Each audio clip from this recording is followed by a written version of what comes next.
good morning. Every couple of weeks, even during the non-riding season, I try my best to get the Spyder out for a nice, good ride to warm everything up. And this morning, Miriam decided that she wanted to come along because we haven't ridden together in some time. And it's a little chilly. We had our first frost last night. So first thing we're going to do, we're going to talk about some of the warm weather gear that I wear. And then we're going to take Spyder out for a ride and maybe even have a bite of lunch.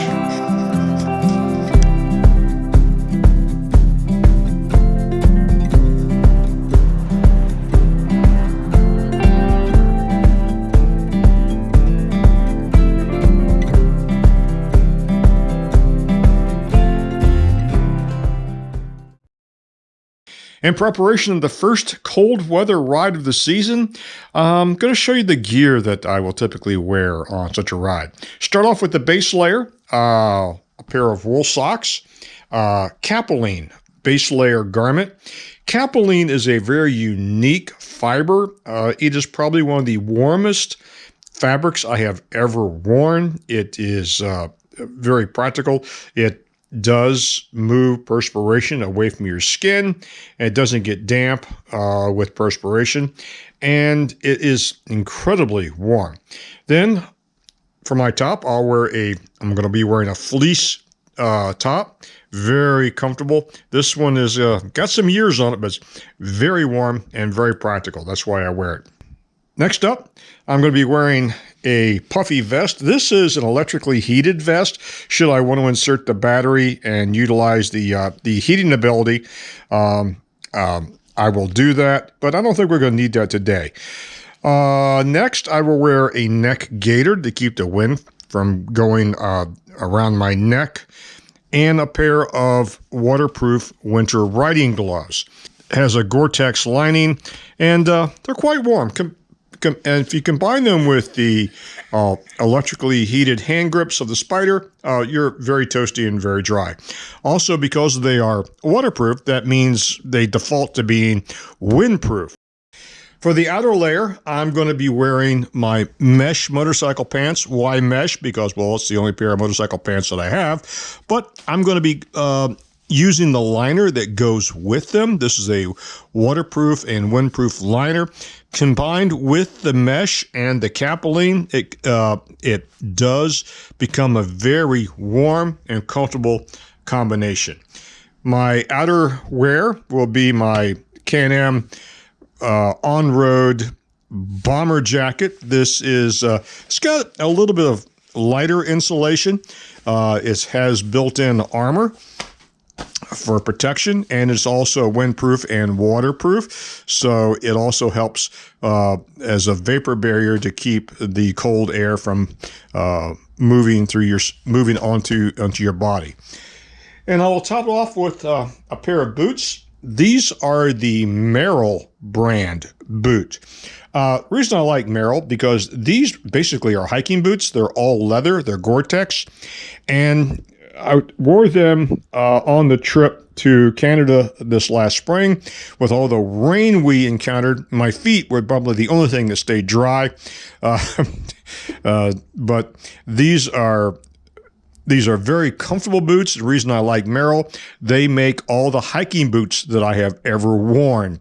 Once I found the brand that worked for me 20 plus years ago, I stay with them. Merrell's a very good company. They produce a good product.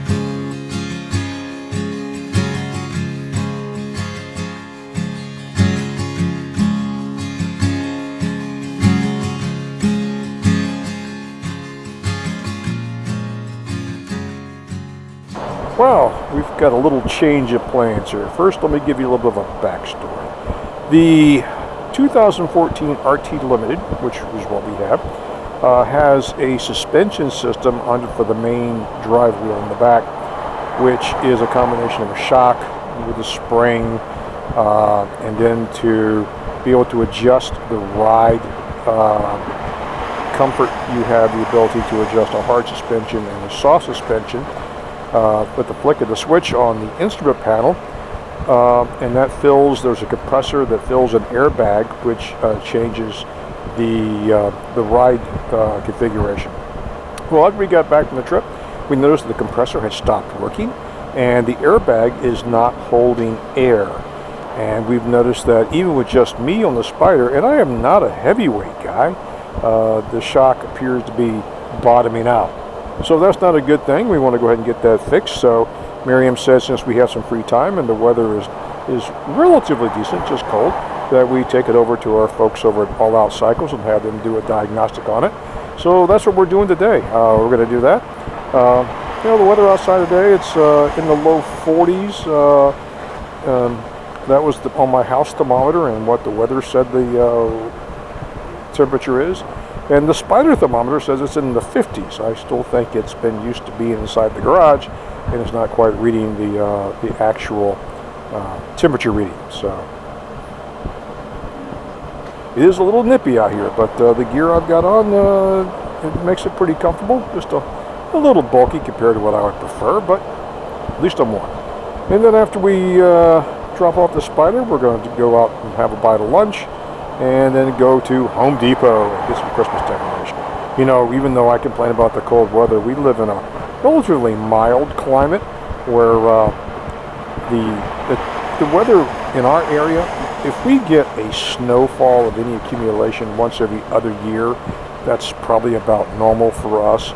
Where we just got a message from one of our friends up in Canada, up in the Quebec area, and she's already got well over a foot of snow from what I can tell from the photograph. So we're lucky that we don't have that type of weather.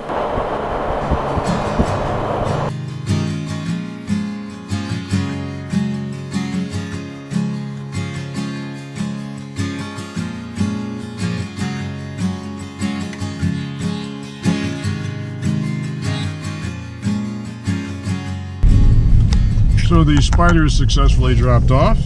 Miriam is taking me to lunch. I am? Well, you were taking me to lunch. You're driving. And what is the name of the restaurant we're going to? Oh, it's a nice little spot. Back Bay Gourmet. Back Bay Gourmet. Yeah. Little local place, just in a strip mall, but Open for a nice kind of soup gourmet sandwich. lunch place. Yeah. Soups, sandwiches, salads, coffees, All the good things. knickknacks. Busy. Looks like we weren't the only ones with this idea.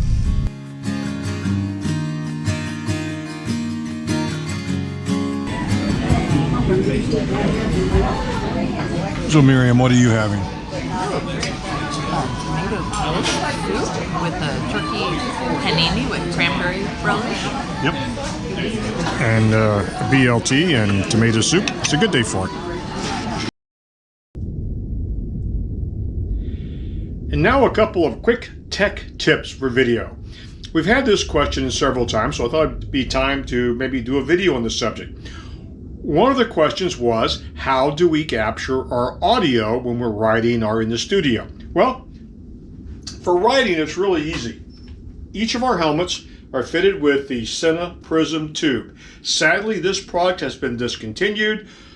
I don't know why. I think it's a fantastic product. We were able to actually pick up a spare just in case one was to malfunction. So we now have 3 of these, and they micro SD card in the back. I have a microphone right in here that comes with it that you can pick up the audio, plus there's a small speaker that tells you when the camera is on and when the camera is off. That's the beauty of this system. It's either on or off. It's really quite simple with a little light on the back that tells you if it's actually running. It turns blue and flashes blue. Next, when we're in the studio or doing something out without our helmets on, we will use a Bluetooth mic kit. And this system is quite simple. This is the Hollyland brand kit. It comes in a little container, and with it you get the actual microphones and receivers, and they're in a little charger. So you can, after you use these, you can put them back in. They'll charge the system up, and very simple, you take it out. They're automatically turn themselves on when you take them out of the charger. You clip it to your lapel, and each one comes with a little mic muff, which is a technical name for it, is a pop filter. Then the actual receiver, you can plug it to the back of your camera.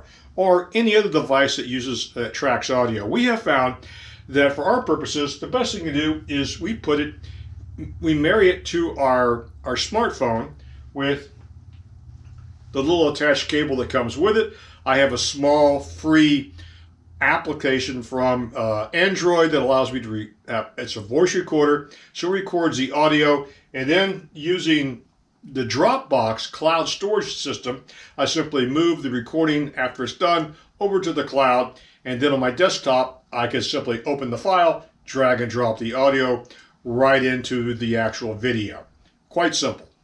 Now when you're marrying your audio and your video in your editing suite, it's going to be a little tricky to get them to line up perfectly. So what I do, apparently a lot of other folks do the same thing, we clap. So if you look on your editing suite, the moment that the hands touch, you'll see a noise spike or a sound spike on the audio track. You line them up and you synchronize your audio with your video. When I'm at my desk doing voiceover work for the video, again, I will use my phone with the voice recorder. And since I don't have a pop filter built in, I simply take a clean, small sock, lay it over the microphone, and that works perfectly. And then I record what I want to record, and then synchronize it to the cloud with the synchronization feature. Another thing that I do to keep my videos organized for a specific project, it has its own folder, and then each camera has its own subfolder under that, whether it be the GoPro 7, the Prism tube, or whether I'm using my large format Canon SLR camera.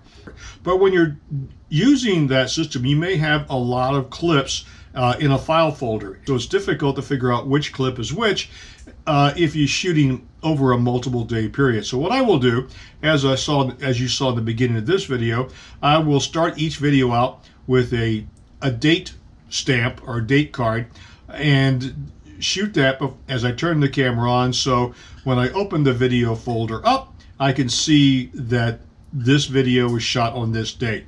If you're going to put all your videos in one folder from multiple cameras, you might want to go ahead and label it, not just a date, but which camera that belongs to, so you'll be able to stay a little bit more organized. So that concludes the tech tip. Hope that comes in handy and maybe helps you out and perhaps do something doing some of your video. I am far from the master, but these are just a few tricks I picked up along the way. If you enjoyed this video, give us a thumbs up. If you want to see more of our trouble-related content, just check out the rest of our channel. And don't forget to subscribe.